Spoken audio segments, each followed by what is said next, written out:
अस्सलाम वालेकुम। ये जो कॉन्ट्रैक्ट की हम बात कर रहे हैं, जो कॉन्ट्रैक्ट एक्ट था जिसका 60% कोर्स हमारा शामिल है। तो कॉन्ट्रैक्ट एक्ट जो 1872 के जो चैप्टर्स हैं, ये 13 हैं और इनको हमने वन बाय वन देखना है और इसमें से मैक्सिमम 10 to 12 क्वेश्चंस बनेंगे। तो इसमें सबसे पहला जो है वो डिफ़ाइन कॉन्ट्रैक्ट एंड एसेंशियल्स है और सेकंड जो इसी चैप्टर में एक क्वेश्चन बनेगा वो टाइप्स ऑफ या क्लासिफिकेशंस ऑफ कॉन्ट्रैक्ट्स है। तो अभी हम जो इसमें देख रहे हैं कि वो फर्स्ट क्वेश्चन होगा और इसमें आपने ये याद रखना है कि जो पहले दो तीन चीज़ें आपने इसमें ज़हन में रखनी है और वो ये हैं कि आपने सबसे पहले ये देखना है कि यानी कि एक चैप्टर जो होगा या एक जो पैराग्राफ होता है वो लॉ में सेक्शन से लिखा जाता है और उन सेक्शंस के रेफरेंस के साथ फिर बात की जाती है। यानी कि जब एक लॉ बनाया जाता है जो चैप्टर्स और स्केड्यूल्स में डिवाइड किया जाता है। चैप्टर्स और स्केड्यूल के अंदर जो है वो डिफरेंट पैराग्राफ्स होते हैं और उन पैराग्राफ को हम फिर सेक्शन वाइज डिवाइड करते हैं और इस तरह से किसी भी लॉ का जो है सेक्शन 1 जो है वो प्रीएम्बल होता है। प्रीएम्बल मीन्स के किसी भी लॉ का जो इंट्रोडक्शन होगा उसका स्कोप बताया जाता है और उसके अंदर सारी जो आगे जी तरतीब है उसकी वो सारी डिस्कस की जाती है। तो ये एक सेक्शन 1 होता है। उसके बाद इसका जो किसी भी लॉ का जो है वो मैं जनरल बात कर रहा हूँ कि किसी भी लॉ का जो सेक्शन 2 होता है वो उसके अंदर डेफिनेशंस जो हैं वो बताई जाती हैं। डेफिनेशंस जो होती हैं वो चीज़ों को डिफ़ाइन करती हैं, जितनी भी उस लॉ के अंदर आने वाले सेक्शंस में जो आने वाली जो बातें हैं उनमें जो टर्म्स यूज़ हो रही हैं उन टर्म्स को पहले से डिफ़ाइन कर दिया जाता है। तो इस तरह से सेक्शन 2 जो है वो किसी भी लॉ का वो डेफिनेशंस पर मबनी होता है और उन टर्मिनोलॉजी को सीखने मतलब उस लॉ को समझने के लिए उसका जो एक चैप्टर 2 है या सेक्शन 2 है उसको समझा जाता है और उसको फिर डिफ़ाइन करके फिर बताया जाता है।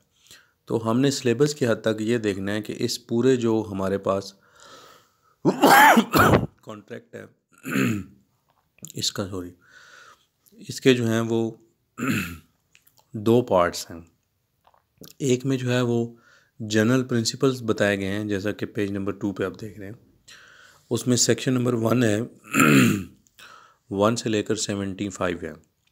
यानी कि सेक्शन 1 से 75 तक जनरल जो प्रिंसिपल्स होते हैं डिस्कस करते हैं वो चीज़ें होती हैं और जो सेक्शन 124 से लेकर 28 तक है इनके इसमें टोटल जो सेक्शंस हैं वो 238 सेक्शंस हैं।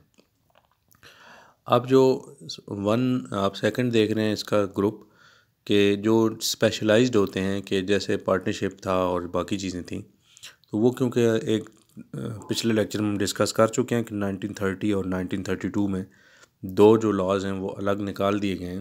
पहले इसकी जो ज़ख़ामत थी या बड़ा था ये लॉ, तो एक ही उस सेक्शन में सारा कुछ था। तो इसलिए जो सेक्शन 76 था और से लेकर 123 है, इसको अलग से दो लॉज उसमें से निकाले गए थे, सेक्शन 239 और 266। तो इस तरह से ये यानी कि एक पार्ट जो है वो इसका निकाल कर सेक्शन 76 से लेकर 123 तक इसको contract of sale of goods का, और जो सेक्शन 239 से लेकर 266 था इसको पार्टनरशिप एक्ट का नाम देकर अलग से लॉ बना दिया। तो इसलिए अब जो है वो हमारा इसमें जो है वो ओवरऑल ये यानी कि अलग से लॉ के तौर पर आएंगे और वो 40% कोर्स में आ गए। अब जो आपके पास ऊपर जो दो पार्ट्स हैं उनको हमने देखना है। तो सबसे पहले जो है वो डिफ़ाइन कॉन्ट्रैक्ट एंड एसेंशियल्स वाला जो क्वेश्चन है ये 1 क्वेश्चन होगा। अब इसमें मुख्तलिफ जो एक्सपर्ट्स हैं उन्होंने भी डेफिनेशन दी है और एक अपनी लॉ की डेफिनेशन भी मौजूद है। तो आप देख सकते हैं कि इसके अंदर जो सेक्शन 2 और सब सेक्शन H है इसमें an agreement enforceable by law लिखा हुआ है। In agreement enforceable by law is a contract. और इसके अंदर फिर दो चीज़ें हैं जो हमने बतानी हैं, और एक जो है वो हमारे पास आ जाएगी एग्रीमेंट और दूसरा इसका जो पार्ट है वो एनफोर्सिबिलिटी वाला है। तो इस तरह से हमने सबसे पहले जो है इसको देखना है कि एग्रीमेंट से क्या मतलब होता है। तो इसके क्योंकि दो पार्ट है, इसी तरह से मिस्टर पॉलक जो है इसके अंदर एक डेफिनेशन उसने दी है, एन एग्रीमेंट और promise enforceable at law is a contract, यानी कि ये हो या सेलमेंट की हो, जो कि एक इनिशियल एक्सपर्ट्स में है उसका शुमार होता है, ये हम पहले भी बात कर चुके हैं। A contract is an agreement creating and defining obligation between the parties, यानी कि एक जो मुआहदा होता है वो बेसिकली बाइंडिंग होता है दो पार्टीज़ पर, यानी कि एक ऐसी जो चीज़ें एक ऐसा वादा होगा जो दो लोगों को आपस में बाइंड करेगा या मोर देन टू पार्टीज़ को आपस में बाइंड करेगा, यानी कि उस मुआहदे में जो भी पार्टीज़ होंगी उनको आपस में बाइंड कर देगा और पाबंद करेगा उन ऑब्लिगेशंस का जो आपस में उन्होंने तय की थी। लेकिन उन बाइंडिंग के लिए पहले जो है वो एक एग्रीमेंट होना ज़रूरी है। तो एग्रीमेंट की जो डेफिनेशन है सेक्शन 2 और सब सेक्शन ई में, every promise and every set of promises forming the consideration for each other is an agreement, यानी कि एक ऐसा वादा या एक काफ़ी सारे मिलाकर जो मजमूआ है वादों का, वो अगर एक दूसरे को पार्टीज़ को बेनिफिट देने के लिए कोई मुआहदे किए गए हैं, वादा किया गया है, तो उसको एग्रीमेंट कहेंगे। तो प्रॉमिस का जो है वो उसने बताया है कि जब सेक्शन 2 और बी में देखते हैं कि प्रॉमिस की क्या डेफिनेशन है, क्योंकि एग्रीमेंट से मुराद प्रॉमिस हैं जो कि किसी की कंसिडरेशन फॉर्म करते हैं, किसी भी किस्म का फ़ायदा देते हैं। कंसिडरेशन जो है वो लॉ में फ़ायदे को कहा जाता है, बेनिफिट को कहा जाता है। तो इस तरह से ये डेफिनेशंस जो हैं वो उसने दी हैं। तो सेक्शन 2 और सब सेक्शन बी में बताया गया है कि अगर when the person to whom the proposal is made signifies his assent thereto, ये ज़रा ओल्ड इंग्लिश में लिखा हुआ है तो हमें समझना पड़ेगा कि thereto का मतलब उस पर, यानी कि रेलेवेंट टू द प्रपोज़ल, अपनी जो उसने उसको ऑफ़र की गई थी उसकी अपनी सिग्निफाई कर देता है, यानी कि बयान कर देता है, इजहार कर देता है।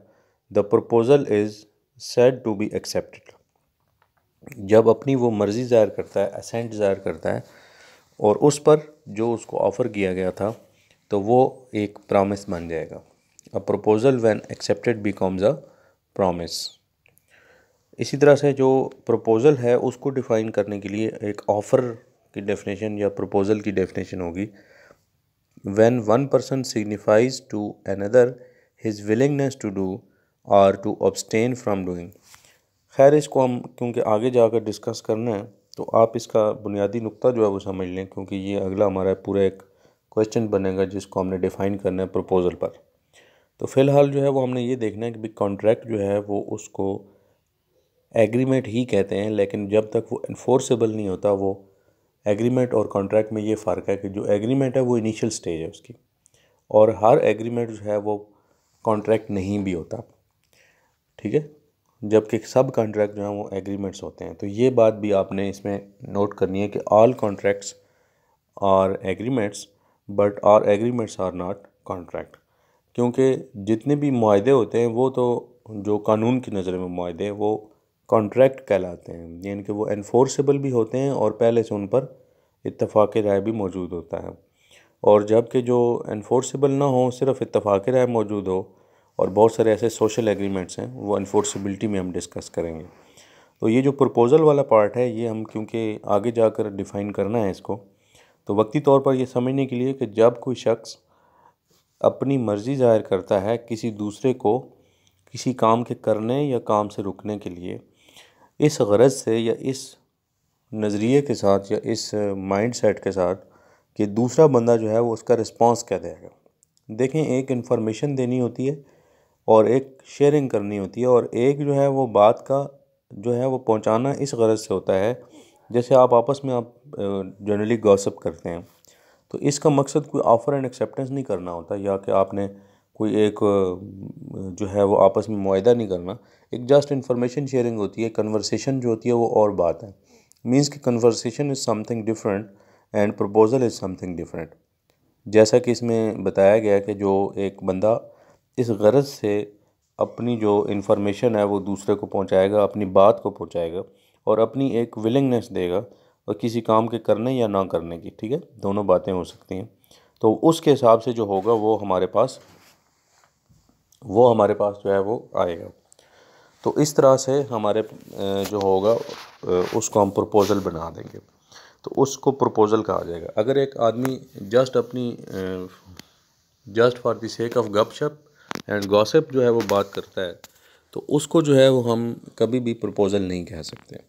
तो ऐसी बात जो कि किसी को इस गरज से बताई गई थी कि उसका रिस्पांस क्या होगा, फिर अगला बंदा जो है वो उसको येस करेगा। जैसे कि हमने कहा कि प्रॉमिस कि when proposal is accepted is said to be a promise, तो वो फिर हम एक्सेप्टेंस को करेंगे। जैसे एग्जांपल में इसने दिया है कि C offers to sell his car to B for ₹8 lakh, B accepts the offer, it becomes a promise. यानी कि अब सी ने जो है वो इस गरज से या इस नज़रिए के साथ उसको बताया कि ये जो चीज़ है ये हमारी उसके अंदर जो है वो पहुंची है, और हमने उसको पहुंचा है, इसकी विलिंगनेस पहुंची है कि ये बेचना चाहता है, किसी काम के करने का इरादा है और सेल आउट करने का इरादा है। तो और दूसरा जो बंदा है वो इसकी ऑफ़र को सुनकर जो है वो इसमें एक्सेप्ट करता है, तो उसको हम कहेंगे कि वो एक्सेप्टर है। दूसरा जो इसका पार्ट है जी वो है एनफोर्सेबल बाय लॉ। तो इसमें एनफोर्सेबल बाय लॉ जो है इसका मतलब ये है कि एनफोर्सेबिलिटी एक सेकंड पार्ट कॉन्ट्रैक्ट के लिए बहुत ज़रूरी है, जो कि इसमें बताया जाएगा।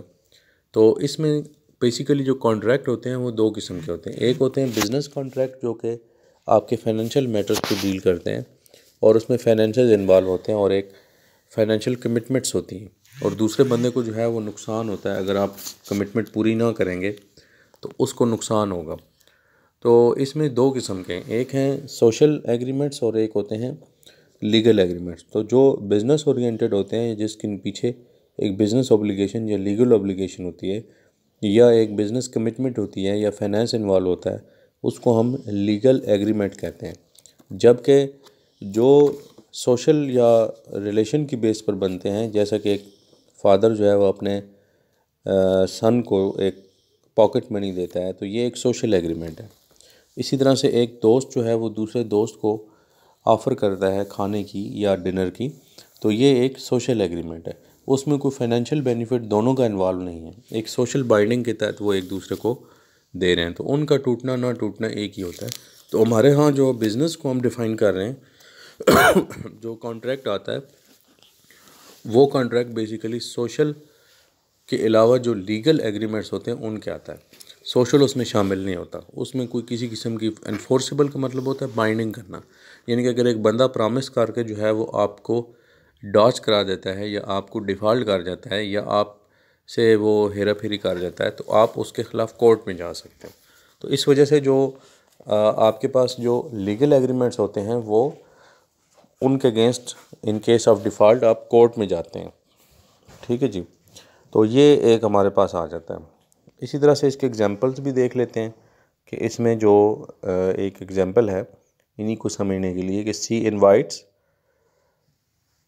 B to a dinner, B accepts the invitation but does not attend, C can not sue B for agreement for damages. यानी कि वो अपनी इस्तलाफ़ी के लिए वो नहीं कर सकता इसको क्लेम कि वो मैंने उसको बुलाया और वो आया नहीं।